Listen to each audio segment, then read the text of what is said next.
first little intro part.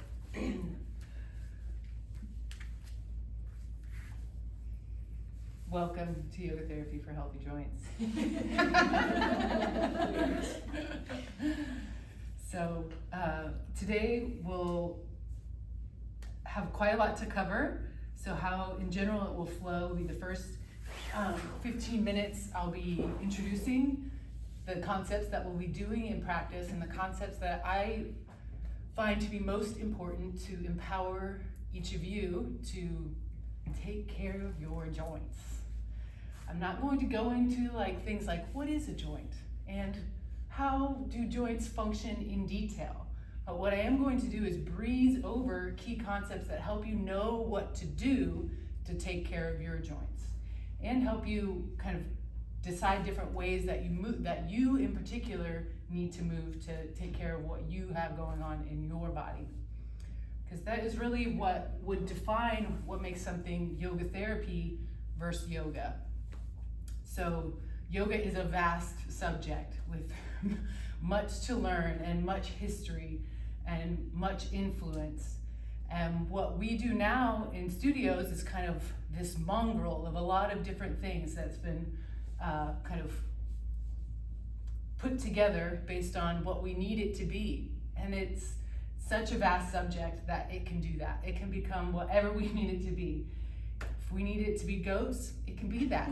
If we need it to be beer, it can be that too, right? Yoga is so big that it can hold it all. So whenever I start to see myself saying, oh, well, that's not yoga, I check myself because yoga can hold all of it. And so to say that you're gonna do yoga can mean a whole lot of things, but we're talking about it as both a process of transformation, and what are we transforming? Our perception and how we see ourselves in the world. And it's a state. It's a state of wholeness. Union, often they say, but it's kind of like, okay, union, we could just say union of all of the parts of yourself. No more kind of conflicting things going on. Your gut and your heart and your head are all within your awareness, and you're sort of moving as a congruent unit through your life. So this sense of wholeness is the state that we're going for. And then the process of yoga, which we could kind of break down in a lot of different ways, but we'll use the 8 limbs, is a way of sort of working through towards cleansing and clearing and purifying the ways that we are misperceiving ourselves in the world, or the way that we need to be disillusioned. And it can be brutal, to be honest, to what we find out when we start to really be able to stay inside of the situations that present themselves in our life, and to be able to stay inside of the reality of what is going on in our body is a big part of what asana is all about. So we're starting to learn to be stable and comfortable in this vessel that we have, but also that we're cultivating the capacity of this vessel to keep going with our awareness, to start to see ourselves beyond that. So we include the body, but also transcend the body. And in yoga, we're turning towards it in such a way that we're trying to be sensitive and honest about what we find in our body. So we're moving in a particular way that's trying to cultivate sensitivity, which in a cold world seems silly, but then it can just be cold. It doesn't have to be personal. And so then it can also be hot sometimes, and it can also be rough, and it can also be dense, and it can also have all of these qualities that don't have to be judged as right or wrong or good or bad by you as the ultimate decider of things, right? There's something that's going on that's higher than you that you get to be a witness of. So we're starting to cultivate a different way of seeing the world beyond our likes and dislikes and judgments. And so how does this become therapy?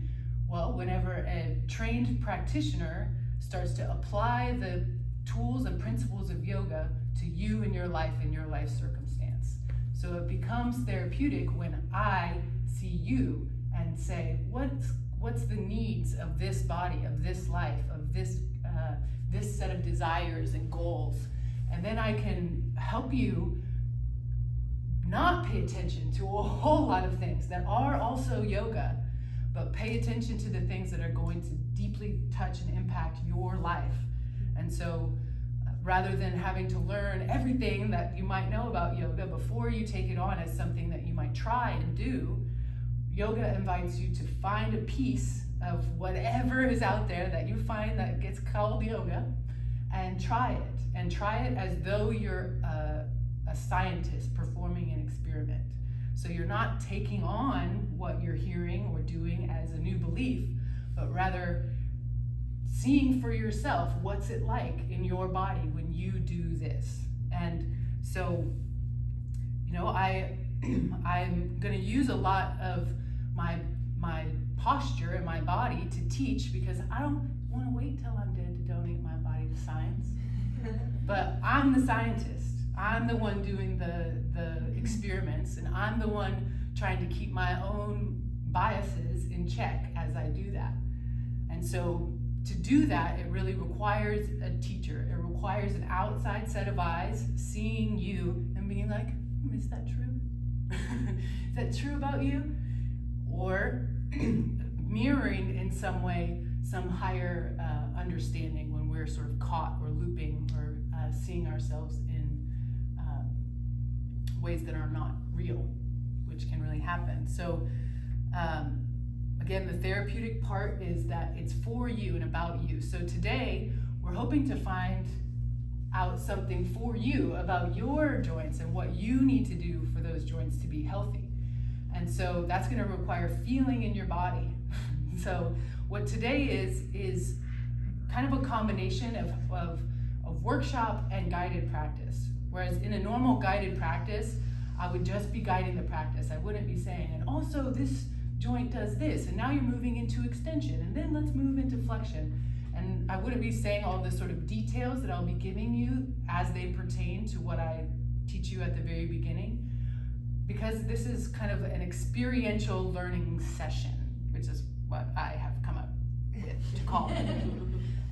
Because it's not purely a guided practice, and I do want you to know that in guided practice, I'm not yabbering on about this. It's mostly just about you feeling your experience. I'm just giving the cues, giving the actions. And it's not workshop where I'm just talking and we're maybe writing about it or thinking about it, or I'm writing stuff on the board and you're sort of learning in that way that we've learned to. But rather it's me teaching and talking about these things as you're experiencing your body in a very particular way. So as you're feeling your joints in extension and flexion and all of those different ranges of motion, so that they kind of get set into your system in different ways. So rather than learning it with your head and then going and trying to learn it with your body, we're going to be doing all of that at once, because you're whole, and there's lots of different kinds of learners. There's people that learn from hearing, people that learn from seeing, people that learn from doing. So I'm going to try to hit all of those different ways so that you can have some sort of takeaway of what to do to have healthy joints. And so it becomes therapeutic when it's through the lens of a particular aim as well. So we've got to have a goal.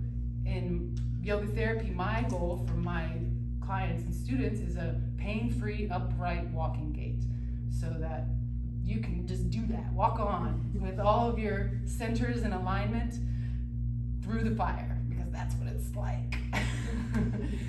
And each of you might have a particular aim, or an aim gets presented because of pain or difficulty or struggle. And so those are our therapeutic aims, and then once those therapeutic aims get met, then we start to come up with other aims, other things that we want to achieve. But we're always kind of directing something through the lens of having this doable and wise aim. Because if we don't know what we're doing, then anything that we do won't really help us get there or to move in that direction. So there's some things that help me create a sort of standard for where the work needs to happen when I'm working therapeutically with folks, and I'll introduce those concepts here, and I'll introduce them in practice, so hopefully you can feel for yourself which joints need attention, and what movements might provide that attention.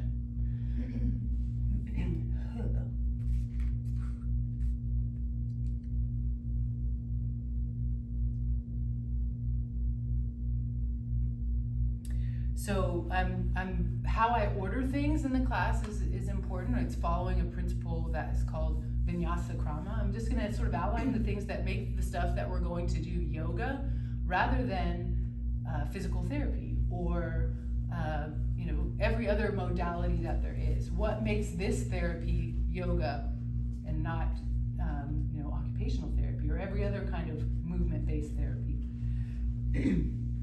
And that it's organized in a very specific way, that it's arranged in a wise way. And the wise way that we're going to be going is from simple to complex. So we'll take something that's very simple and move in that way so that you can feel that sensitivity that we're trying to cultivate in the very particular way of practicing that makes it yoga.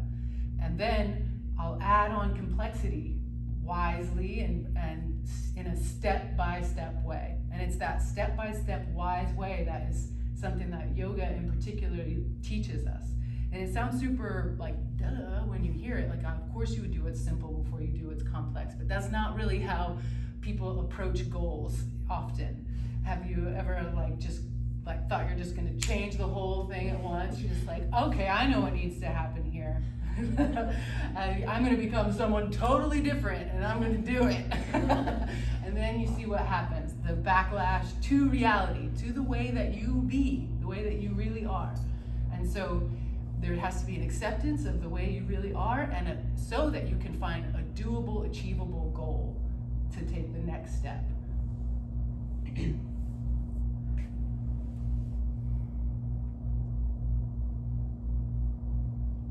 So in this case, our aim is just a general aim of healthy joints, because that's what I said in the workshop description, right? So, and that's what brought you all here in some sort of way. So you said, oh, that applies to me, that's interesting to me.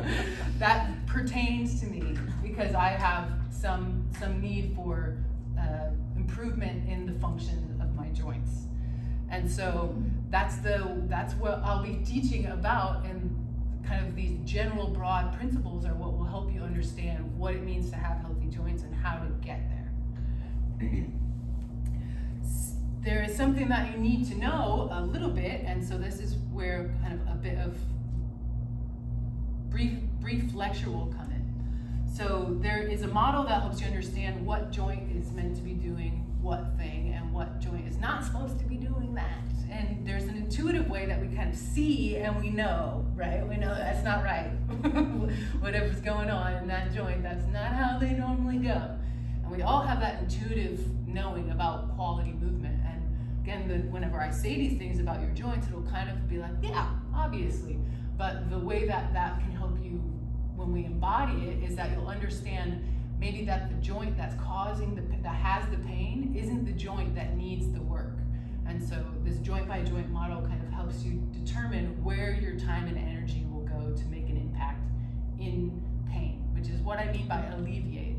So we're probably not going to be able to totally get rid of our pain, and there's probably going to be a tendency to fall back towards the same pain that we're used to and like kind of oddly like, because we're used to it. So there's going to be a tendency towards that, but what we can do is start to do things that will alleviate our pain and suffering. So trying to start in a wise way, moving differently in a way that we can actually sustain with each step. That's not everywhere and all over the place, but again, kind of follows that wise progression. And so the foundations that I'll introduce in this joint by joint model are the foundation of healthy joints. So you have an ankle joint, we're going to breeze over the main ones. You have an ankle joint that is a mobile joint. And when our joints are healthy, there's a balance of mobility and stability. And each joint has some degree of mobility and stability required, but these are the kind of broad way that they function. A mobile ankle. You also have quite a lot of joints in your foot, but we're going to just over the big ones. A mobile ankle needs to be mobile so that this stable knee can do what it does and be stable. Because this joint is a ball and socket joint that can move all these different directions. Plantar, dorsal, both flexions can be it has all of this movement in it. And then the knee has only this hinging action that it does. But if there is not enough mobility here, there starts to be mobility here that doesn't belong here. And so often knee pain can have to do with what's lacking in mobility in the ankle or the hip. So if there's knee pain, what I do is look to the joints above and below it for how I can make an impact on why that joint might not be functioning as it's meant to. And so we'll do different things for each joint to kind of put it back into its native functioning. And that's what we're trying to restore with the work that we're doing in yoga when we're focused on the joints. So mobile, stable, mobile hip socket. It's the ball and socket. It's got all this range of motion. Sacrum, stable. Not supposed to have lots of movement side to side. It's supposed to be able to hold and be this kind of lever for the body. Often causes a lot of problems because not mobile enough becomes too mobile. So in addition to stabilizing the sacral joint, we need to mobilize the hip socket so that the native function gets restored at each of those places. Then we have into the, I'll just do a little introduction of also the concepts of how the joints are acting. So each joint has an action. Right now, this hip is in flexion. If I go like this hip is an extension. Right? If I go like this, it's an abduction. And if I do this, it's rotating. Right? So there's all these different capacities that a joint will have, and you want to move each joint through all the different capacities that it has in the range of motion. So each joint will move into flexion or extension, and we want to be sure that it's moving into its full range of motion in those. So the hips, mobile, lumbar, stable, thoracic is mobile for rotation and extension. So the mid upper back needs to be mobile, but often it's not mobile.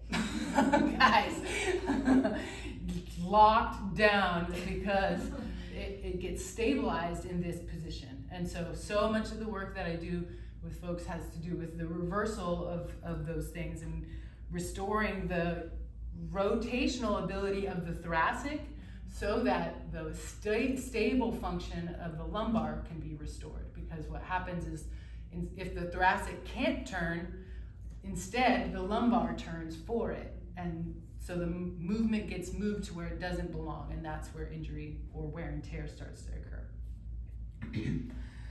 The scapula are the stabilizing function of the shoulder. So it has to be able to stabilize the shoulder in whatever range of motion we're in. So it's stable.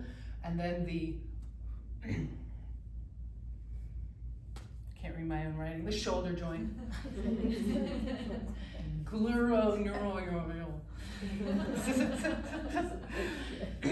So I'm one of those kinesthetic learners. I'm a body. So the shoulder joint is mobile. It needs to be able to move into the overhead position and have all these big ranges of motion. The elbow, anyone got any guesses? Enough, right? If this is mobile, then the next one's stable, right? So it needs to stabilize in weight bearing and in holding when we're doing actions with the arm. What about this one? Got any guesses? Mobile, right? It's got to have lots of mobility to do everything that it needs to do. If this gets too stable, and then I'm swinging my racket, and then this isn't stable, and it's going to start to wear and tear on this joint because of too much mobility where it's supposed to be stable. And then the cervical spine is stable. It also needs to have mobility, but more so stable to hold the head up. So often there's lots of things that have to be addressed at the neck. And so in addition to this alternating, stable, mobile, native function of the joint, Another key concept is that we develop from the neck down, and we also align from the neck down. So there is a something called the cephalocaudal trend that informs that we grow and align from the head down, because that's how we initially developed. And so the movements that we'll be starting with and the foundations that we'll go through mimic that development, so that you can restore the function in the way that the joints developed. Because if we do things, if we go from hip to head, it's not going to have the same impact. We're trying to make the most precise and impactful intervention, because like it takes a lot of time to do these things, and they have to be efficient for what someone can actually do. So the movement of the head needs to be stable, because and when we get to these sort of things, if as you're first seeing a baby pick up their head, they're like, whoa, they can't stabilize the neck. So that's the very first function that has to happen. And so being able to look up and see and be seen and have like all this crazy range of motion with the head and neck has to happen first before we move down the chain. So we'll be functioning in we won't hit a lot of these for very long, but in all of the foundations that happen as the baby grows and learns to walk. And so if we develop things in all of these different foundations, we'll be able to practice stabilizing the things that need to be stable while learning to mobilize the things that need to be mobile in a way that mirrors the way that we initially developed, so that we can restore function. In addition to kind of being aware of where you're not mobile enough, you'll also be able to feel what foundations you're not stable in, where it starts to get shaky, where you can't quite hold the shoulders stable and the core stable in this foundation. And so you'll really have sort of revealed to you through the foundation choices where in your body isn't stable enough. And then also as we move into the joint freeing actions that we'll do, which joint isn't mobile enough, so that you can have wise work in each different area. Then as we progress through the class, I'll advance the foundations, and I'll also advance the kind of joint freeing actions and the breath and everything that we're doing to get more complex as we go. So it'll become layered, whereas in the first part of the class, we're just doing one thing with your head and neck so that you can start to sensitively feel it. By the end of class, we'll be doing some soft tissue work and some shoulder extension and some hip rotation and external rotation, and all these different things are happening at once, because once you have this foundation set in a simple way where you can be inside of something that's complex in the same way that you were inside of that thing that was simple, that's really the inner stability that we're trying to cultivate. So if we were to jump to the super complex thing, so many things could be missed about the subtleties of what I'm trying to help you cultivate with your posture, versus if we build them up in this particular way, you'll be able to kind of come to that thing that's more complex and get more done in a shorter amount of time, which is really what I'm hoping for you. So as you start to practice, you've kind of got to learn to practice by being really specific about it and detailed, and then it sort of opens up and it kind of becomes more natural, so that you can condense down the amount of time you spend practicing that and start to advance and progress. And then once you kind of get that mastered, that can condense down and you advance and progress. And so that's how your baseline gets to increase and your capacity increases, but you don't have to spend more time yoga-ing or doing your practice, I guess. Okay, any questions about that? All right, so we're going to start and end, I don't know what time it is. Is there 2:26 is straight 2:26, okay.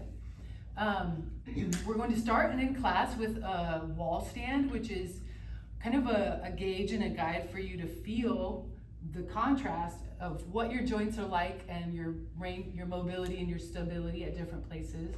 Then we'll do the class and all of the work, and then we'll come back to the wall stand so that there's this kind of comparison of before and after of what changed in your joints. And along the way, the invitation is to really feel what happens in each different posture, where the limitations are.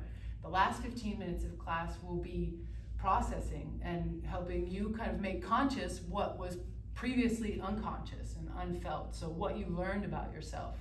So this is a really kind of often missed and important part of yoga practice is you can do the whole bunch of technique. You could technique yourself to freaking death. And then if you never felt what happened from the technique, then your experiment was kind of bogus because you didn't get any new data. You don't have any more information than you had before you did this stuff. And so it's really important to have sort of some sort of way of making conscious what the practice taught you. And that happens unconsciously in your body. Your body learns from doing the practice. But the more that you take that time to really make verbalize or write down what was integrated from what you did, that's where the real purpose of the practice comes in, is to learn more about yourself, to learn more about how this body functions, and then therefore how your mental and emotional complex functions, or your personality. So, all right, everybody find a spot on the wall.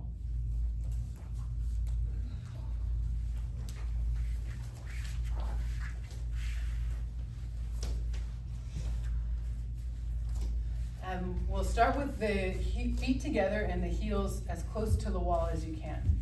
So that alone may feel like, okay, right? So there you are. And then you're kind of have an awareness of where your back falls on the wall, or if it gets close to the wall at all. Not touching the wall, right? And then make a focused effort to bring your shoulders and upper back to the wall and the base of your skull to the wall. So the places that you want to have in contact with the wall are at the back of the head, the space between the shoulder blades behind the heart, if you can, around the low back or glutes, and then the heels. And there'll need to be quite a lot of action inside of this. So I'm going to review those actions now. The feet are actively grounded down. The front hip bones are gently lifting, like you're kind of trying to move the pelvis back slightly and tone the low abdomen. The low ribs move towards the wall in the back. The palms ground and are placed on the wall, and your shoulders are broad. And then the chin moves towards the center of the throat, and you extend through the back of the crown. And hold here and breathe. And notice which one of those places wants to come off the wall, at the low back, at the mid back, at the cervical spine, the back of the head. What muscles start to get fatigued? So you don't have to have any thoughts about it, just have to feel about it.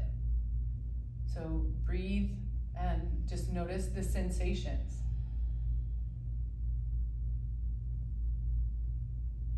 As though you're kind of trying to take this before picture internally, a snapshot through feeling.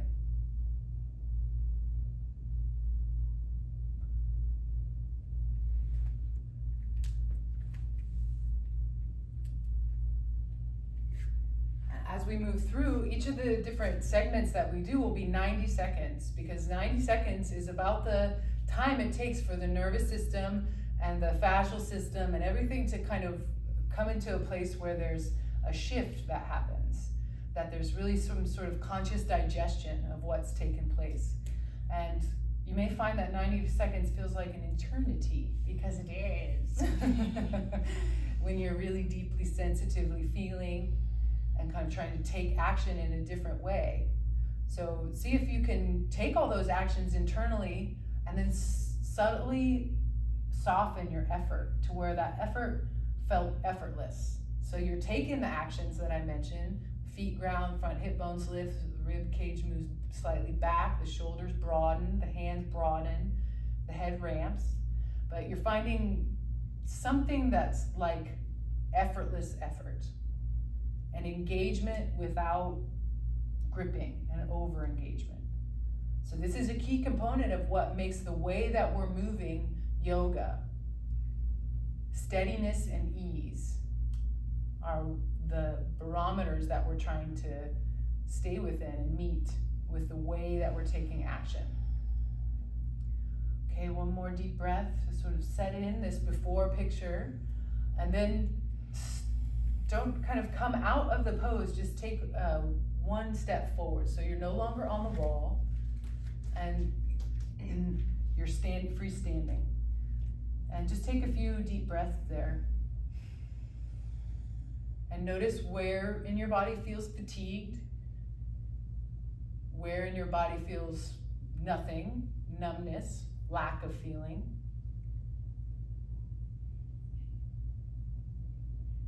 Where feels unstable or kind of wavers. Good, and all of that is just information for you. Okay, we're going to go around quickly and just report your findings. We're scientists, you know, and I know probably also artists, but try not to be too colorful with it. Just say it quickly and how it is, like it's a report, like a scientist would, okay? What did you find? What sensation in what joint? I would say my lower back, my hips, it's harder to keep, like my abdomen. Okay, so pulled there's a up, and tightness. my pelvis, like, yeah, it wants to, my lower back wants to dip, Okay. so. Big fatigue here, just in that like top part under my arms. Across the shoulders. Mine was across the shoulders and like lower neck. Okay. Back of the shoulders. Back of the shoulder. Wanting to keep it, I felt the edges wanting to more pull off, everything else kinda wanted to stay. Okay. Shoulders and lower back. Okay. Shoulders wanted to pull off the left more dominantly than the right. Good. And then fatigue and like biceps and triceps just felt like I wasn't activating, but it felt like it. And it just wanted to shift forward. Okay, so the felt of wanting to move off of that. Okay, cool. So that's all really good reports. And so that is what informs our before picture. And then we'll go through this work and then we'll kind of do this again and see how the sensation changed or what changed about the sensations. Okay, coming back to your mat spots.